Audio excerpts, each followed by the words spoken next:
We went back home last year and it just reinforced how rubbish the coffee is back home. The coffee is just phenomenal here.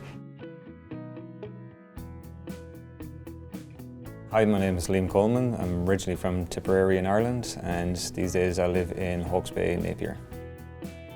My job is I'm a principal structures engineer for the NZTA, based here in Napier, but I have a national role that basically looks after all the structures on the State Highway network. We have about 4,000 to 5,000 structures, that's kind of bridges or culverts, and then we look at auxiliary structures, things like retaining walls, gantries, some of the minor assets. Any given day, so you can't really plan it. I suppose you try to plan it as best you can, but things can come out of the blue kind of thing as well. Now and again, you might have to go out and if there's maybe a problem structure. Problems you might find with bridges is corrosion of elements. So on concrete, you have cracking, spalling. Steel structures, so you get corrosion, reduced section, which affects the live load carrying capacity of it. It's quite funny actually, the first time I got a regional flight, I'd never flown regional in my life. So usually when you go for a flight, you show up 2 hours beforehand, and then I came to the airport here 2 hours beforehand, and nothing until about 10 minutes beforehand, and you have your online check-in, and it's like catching a bus, and it was actually so refreshing to actually fly regional, because there's none of that hassle or headache that comes with flying internationally. It's like catching a train or a bus in Europe, it'd be the equivalent kind of thing.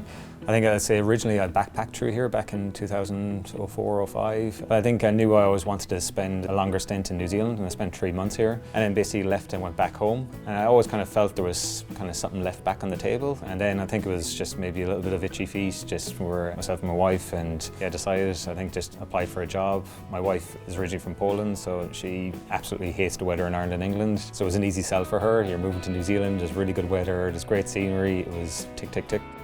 So then we moved down to Napier, and it was by chance. I think we were out having drinks with some of the guys from Work in Opus, and one of the girls there was just saying, oh, there's a fabric store called Little and Fox just over in Ahuree, you should definitely check it out. And it just happened that they were looking for people, had a very informal interview. Long story short, they offered her a job and she absolutely loved it there.